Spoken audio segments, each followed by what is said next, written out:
Subscribe to our channel by clicking the subscribe button. Click the bell button and enjoy the latest uploads from our channel.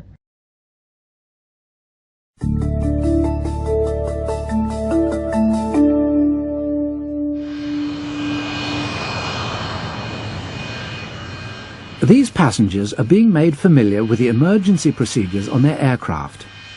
They may have seen it all before, but the chances are there's something new to learn. The exits may be in a different place from any other aircraft they've flown in.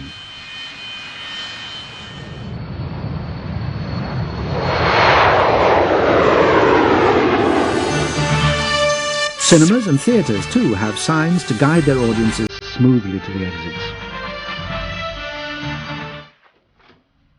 In the same way, guests staying in hotels have warning notices and escape routes posted in their rooms to guide them to safety in the event of a fire.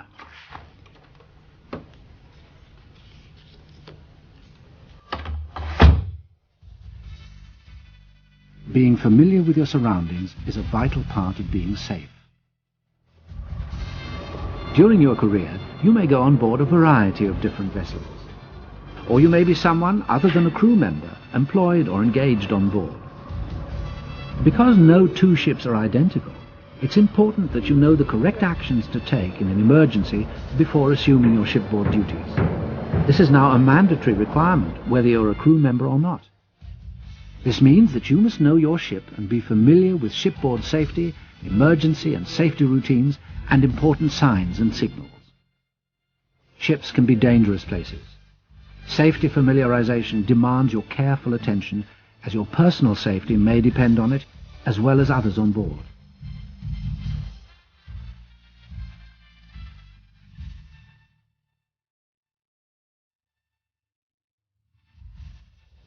In some companies, you may be given basic safety training before you join your ship.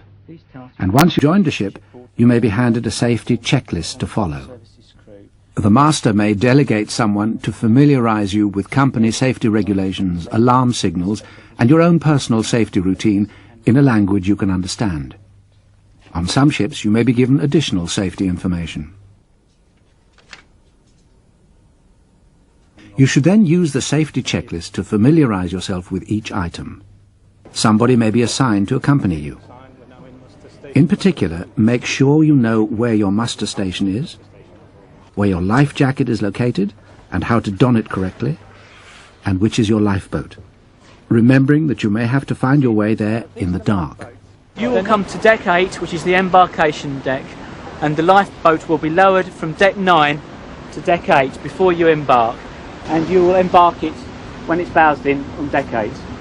You may also have special duties in an emergency, such as closing doors, switching off equipment, or warning others. To close it, just press the button marked close. They allow ringing.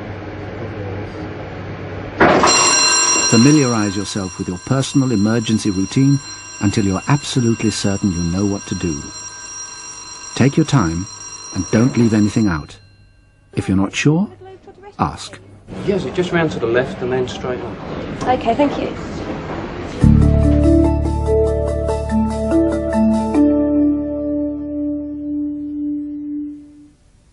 On joining your ship, you're expected to understand common safety signs and symbols.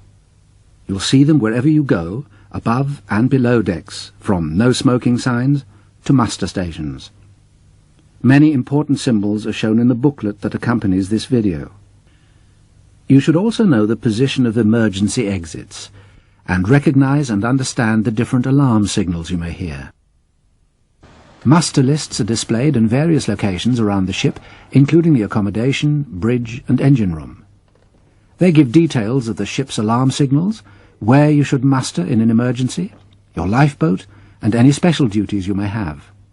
This information may also be posted in your cabin, or it may be shown on a card given to you to keep. Read the details carefully when you join and learn them. Remember, your emergency muster station and your lifeboat muster station may be different, so make certain you know where to go when you hear the relevant alarm signals.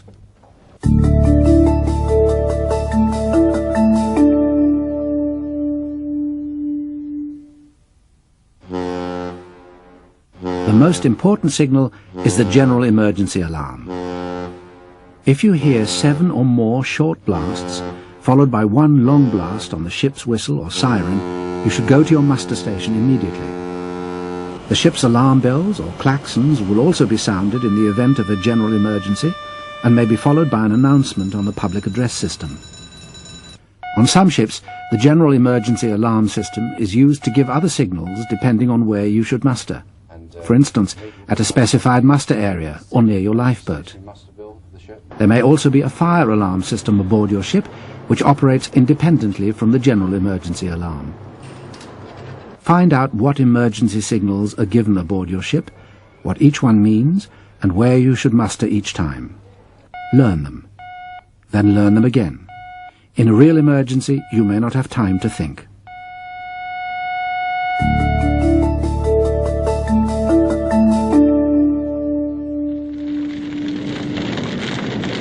If you find a fire or see smoke, you should raise the alarm. Then inform the bridge. Stay calm. Keep what you say simple, giving just the basic information. Bridge second, mate. Fire in Decade Galley. Okay, close the fire doors, evacuate. Unless the fire is small and localized, never tackle the blaze on your own. If in doubt, isolate the fire by closing all nearby doors and leave it to the trained firefighting teams on board. Throughout the ship, there are portable fire extinguishers. You should know their type and location. Portable extinguishers are designed to fight different types of fire. They may contain water, foam, dry powder, carbon dioxide, or other agents, depending on their intended use. They may be color-coded for instant recognition. Practical demonstrations may be given during emergency drills. Look out for the various types and colors of extinguishers aboard your ship and familiarize yourself with the instructions on the label. If you're unsure, ask. Fire at sea is one of the greatest hazards facing any ship. Everyone on board must be constantly alert for fire and know how to respond.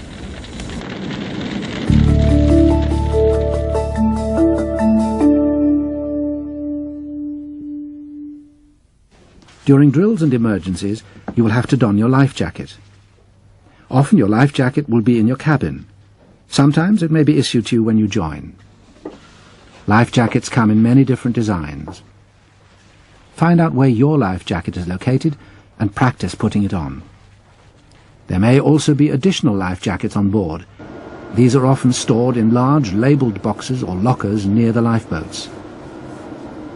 Look out for posters in the accommodation showing the correct way to don your own type of life jacket.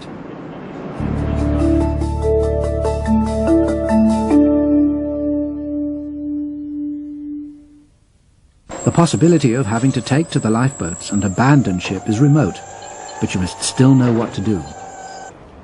Emergency drills will be practiced regularly. As soon as you hear the general alarm, or if 7 or more short blasts and 1 long blast are sounded on the ship's whistle, you must report quickly and calmly to your muster station for further instructions. Take your life jacket with you. As you leave your cabin or workstation, try to bring some warm clothing with you, but don't take risks. If there's heavy smoke in the accommodation, you should follow the direction signs on the bulkheads leading to the emergency exits. Keep low beneath the smoke. Crawl if necessary, as clearer air lies close to the deck. On arrival at your muster station, there'll be a roll call. Farland? Yep. Goldson? Yep. Members of the crew assigned to emergency duties, such as firefighting, will be given instructions on what to do next. Meanwhile, the lifeboats will be swung out by designated crew members and made ready. There is a set procedure for taking to the lifeboats. This will be explained to you during lifeboat drills. Your ship is also equipped with life rafts as an additional safeguard. Do not board your lifeboat or activate life rafts unless ordered to do so. In the unlikely event of having to abandon ship, this order will usually be given verbally by the master. Abandon ship!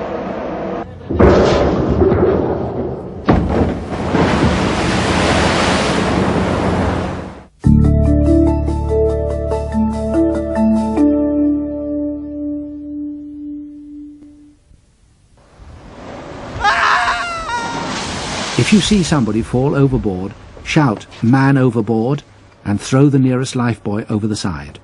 Man overboard! Man overboard! Raise the alarm, but above all, make sure the bridge is informed immediately. The officer there can release a smoke float which will give the ship a marker to steer towards. You can help by keeping your eyes on the person in the water and keep looking until told otherwise.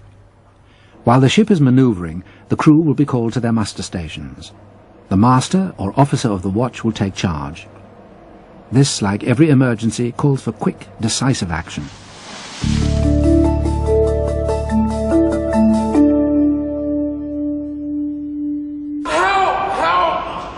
You must know what to do if you're first on the scene of an accident or other medical emergency. Unless absolutely essential, don't move the casualty.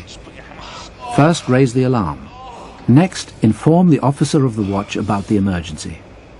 If you can't do this yourself because you're attending the casualty, ask another crew member to do it for you. To reduce the risk of an injury, always wear protective clothing when working. The most common type of accident aboard ship is a slip or a fall. Therefore, take particular care if decks are wet or slippery. Beware of moving machinery. Safety boots should be worn while working, and hard hats when on deck or in the engine room.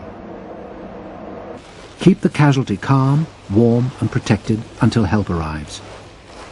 The master and some ship's officers are qualified first aiders and can provide assistance for most injuries. They can also contact medical experts ashore.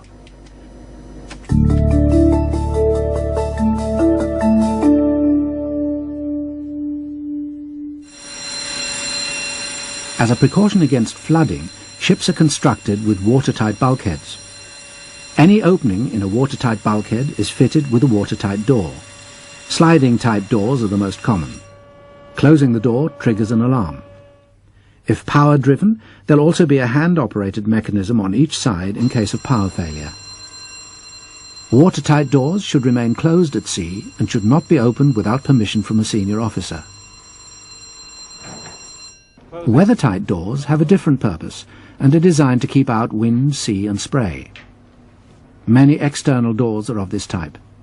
They often have a high sill and have clamping devices known as dogs to provide a tight seal. Fire doors are barriers against the spread of fire. They're often fitted with a heavy closing spring and should never be hooked back. Other types of fire doors may close automatically if the fire alarm is sounded. As a rule, if a door is closed, keep it closed. If you see a no entry sign, don't go in without permission. And never enter an enclosed space without authorization. If in doubt, ask. This video covers the mandatory safety familiarization training requirements in general terms only. Although it's given you a broad view of shipboard safety and how to react in an emergency, it's essential that you familiarize yourself completely with the alarms, equipment and routines aboard your own ship, as they may differ from what you've seen. Your personal safety and the safety of others may depend on your familiarity with safety procedures. It's up to you to develop a good working knowledge of safety practices from the moment you arrive. Undergoing safety familiarization is a vital part of this process. And that applies to everybody employed or engaged on your ship, even the film crew. And cut.